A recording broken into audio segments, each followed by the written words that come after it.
Assalamualaikum warahmatullahi wabarakatuh. Ketemu lagi di channel ini yang sudah pasti kalian tunggu-tunggu, Opung SG Channel. Para penyanyi solo tanah air semakin menunjukkan eksistensinya dengan karya-karya mereka. Kali ini kami mencoba menjawab rasa penasaran publik yang sangat ingin tahu tentang siapa saja penyanyi Indonesia dengan bayaran termahal untuk sekali manggung di tahun 2024 ini. Siapa saja mereka? Inilah ke-8 penyanyi tersebut. 1. Ayu Ting Ting. Nama penyanyi dangdut Ayu Ting Ting langsung melambung seiring lagu Alamat Palsu yang viral dan populer hingga ke mancanegara. Setelah itu, bayaran Ayu Ting Ting untuk sekali manggung pun langsung naik drastis. Bahkan disebut-sebut Ayu Ting Ting adalah penyanyi dangdut dengan bayaran termahal di Indonesia. Pedangdut yang punya nama asli Ayu Rosmalina ini kabarnya memperoleh pendapatan sekitar 100-200 juta rupiah untuk sekali tampil di atas panggung.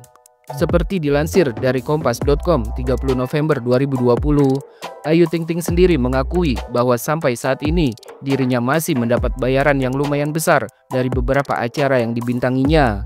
Namun pedangdut asal Depok ini juga mengakui salah satu bayaran termahal yang ia dapatkan adalah ketika diundang bernyanyi untuk acara pilkada.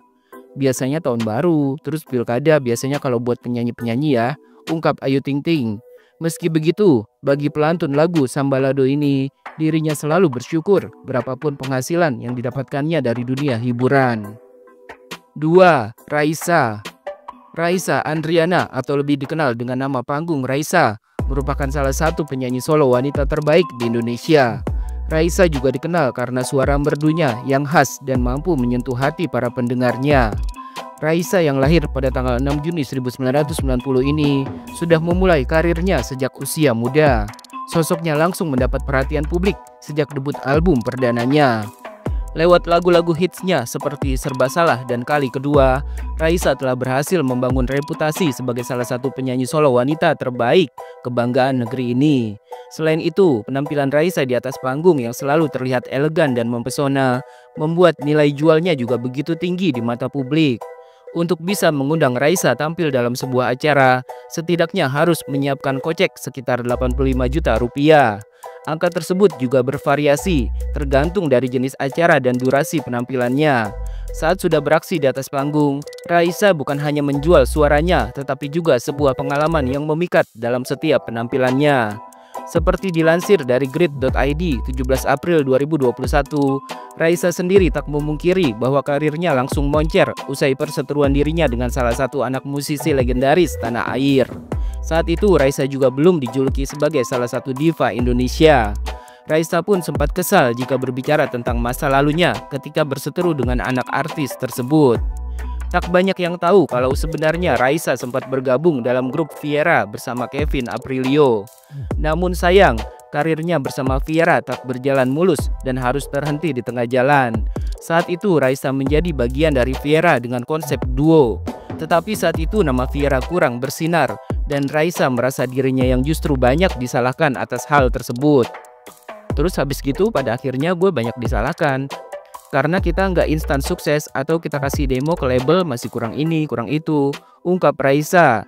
Hingga akhirnya Viera merubah konsepnya menjadi sebuah band. Disitulah Raisa mulai merasa tidak nyaman dengan perubahan yang terjadi. Raisa akhirnya memutuskan untuk keluar karena ia juga merasa lagu-lagu dari band Viera tidak cocok dengan dirinya. Tapi entah kenapa, it's all always falls on me. Jadi lama-lama gue kayak nggak nyaman juga setelah konsepnya dirubah juga jadi band banget. Terus lagunya juga jadi nggak gue banget, ucap Raisa. Gara-gara hal itu, Raisa akhirnya memilih keluar dan bersolo karir sebagai penyanyi wanita. Tak disangka, pilihannya tersebut merupakan keputusan yang sangat tepat. Bukan hanya Raisa yang sukses jadi penyanyi solo, karir Viera juga malah semakin bersinar di industri musik tanah air. 3. Denny Caknan. Meski namanya mungkin masih kurang familiar di luar genre musik dangdut koplo, namun Denny Caknan sudah membuktikan kemampuannya di industri musik Indonesia. Awalnya Denny Caknan memulai karir bernyanyinya dengan memanfaatkan platform digital seperti YouTube. Siapa sangka saat itu Denny Caknan berhasil menarik perhatian publik lewat lagu-lagunya yang memikat, termasuk yang jadi hits seperti lagu Kartonyono Medot Janji. Lagu ini juga dikenal sebagai salah satu lagu dangdut yang paling populer di kalangan penggemar musik Indonesia. Dengan eksistensi dan karya-karyanya yang semakin berkembang, Denny Caknan berhasil masuk ke dalam daftar penyanyi solo pria termahal di Indonesia. Bayangkan saja, untuk satu kali penampilannya di atas panggung, Denny Caknan bisa mendapatkan penghasilan lebih dari 130 juta rupiah. Fakta tersebut menunjukkan betapa populer dan berpengaruhnya nama Denny Caknan di kalangan penggemar musik dangdut koplo modern tanah air. Konon, gara-gara tarifnya yang dinilai terlalu mahal, pemerintah Kabupaten Sukoharjo sampai tidak jadi mengundang Denny Caknan sebagai pengisi acara hiburan. Sebelumnya diketahui Pemkab Sukoharjo hanya mampu mengalokasikan anggaran sebesar 80 juta rupiah untuk mendatangkan Denny Caknan. 4. Nassar. Saat ini siapa yang tidak kenal dengan Nassar, penyanyi dangdut solo pria yang namanya mulai naik dari ajang kontes dangdut Indonesia atau KDI. Kini King Nassar atau Nassar telah berhasil meraih kesuksesan berkat kerja kerasnya. Beberapa lagunya yang jadi hits dan viral antara lain seperti Mati Lampu, Gadis Pantura, dan Aku Nggak Biasa. Seiring karirnya yang berkembang pesat, Nassar pun kini dikenal sebagai salah satu penyanyi dangdut pria terpopuler dan termahal di Indonesia. Untuk satu kali tampil di atas panggung, Nassar menerima bayaran 75 juta rupiah. Hal tersebut membuktikan betapa besar dampak dan pengaruh seorang Nassar dalam genre musik dangdut, dan betapa banyaknya penggemar yang selalu merindukan penampilannya.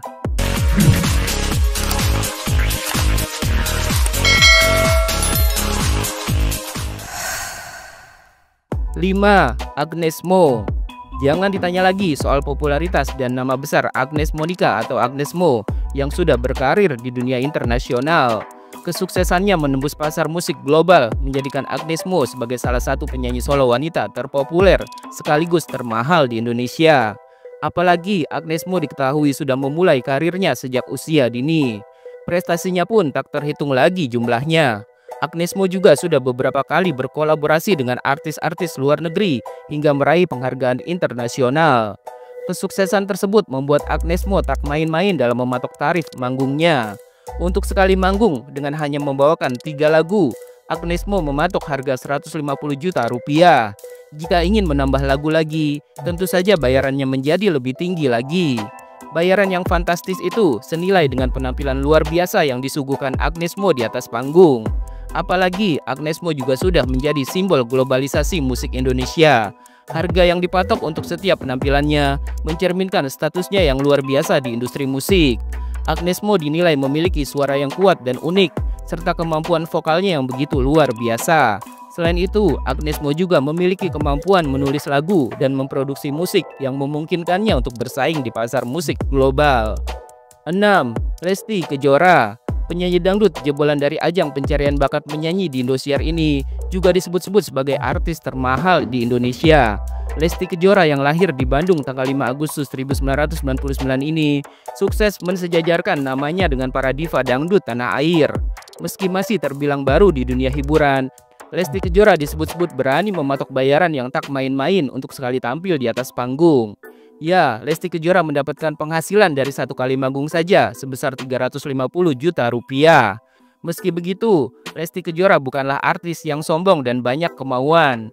Kabarnya, meski bayarannya sangat mahal untuk sekali manggung, tapi Lesti dan timnya tak pernah memberikan riders atau permintaan khusus yang sulit untuk promotor yang mengundangnya. Salah satunya, untuk transportasi darat, Lesti Kejora hanya minta disediakan minimal 2 mobil Innova untuk dirinya dan tim. 7. Mahalini dan Rizky Febian. Rizky Febian dikenal berkat karya-karya lagunya yang hits dan viral di kalangan masyarakat. Begitupun dengan Mahalini yang sukses dengan lagu-lagunya yang selalu menyentuh hati setiap pendengarnya. Tak heran jika keduanya bersatu. Bayaran manggung Rizky Febian dan Mahalini kalau dipaketkan bisa menyentuh angka 1 miliar rupiah. Seperti dilansir dari suara.com 14 Mei 2024, Rizky Febian sendiri sebelumnya dalam podcast Boy William tahun 2021 lalu sempat mengaku tarif manggungnya bisa mencapai 1 miliar rupiah per bulan. Sementara pada tahun 2021, tarif manggung Mahalini sudah mencapai 110 juta rupiah sekali tampil. Artinya, jika diakumulasikan untuk bisa mengundang keduanya tampil sepaket, tarifnya bisa mencapai 1 miliar rupiah. 8. Judika. Tak bisa dipungkiri, Judika saat ini menjadi salah satu penyanyi solo pria papan atas di Indonesia. Konon, saat ini Judika yang merupakan jebolan Indonesian Idol musim kedua ini dijuluki sebagai penyanyi solo pria dengan bayaran termahal di Indonesia untuk sekali tampil. Seperti dilansir dari tribunnews.com 23 Juli 2024, ketika disinggung mengenai hal itu, Judika hanya tersenyum. Aku aminkan saja, aku malah gak pernah tahu honor penyanyi yang lain berapa. Yang jelas sejak dulu gue ingin jadi penyanyi, ucapnya. Meski begitu, menurut Judika, honornya yang sangat mahal dan fantastis itu adalah bentuk apresiasi masyarakat yang menyukai karya-karya lagunya. Buat gue, prestasi atau karya adalah hal utama dan yang paling penting diterima di masyarakat. Duit dipikir belakangan. Kalau karya bagus, kita akan punya value tinggi dan itu terbukti, terangnya. Judika pun masih ingat dulu ia menerima bayaran untuk sekali manggung hanya Rp20.000 saat masih di kampung halamannya di Sumatera Utara. Kini untuk sekali manggung, Judika mematok harga Rp1,5 miliar. Hal tersebut dinilai sepadan dengan kerja kerasnya selama ini. Kalau sekarang dibayar lebih tinggi, ya bersyukur saja, ujarnya.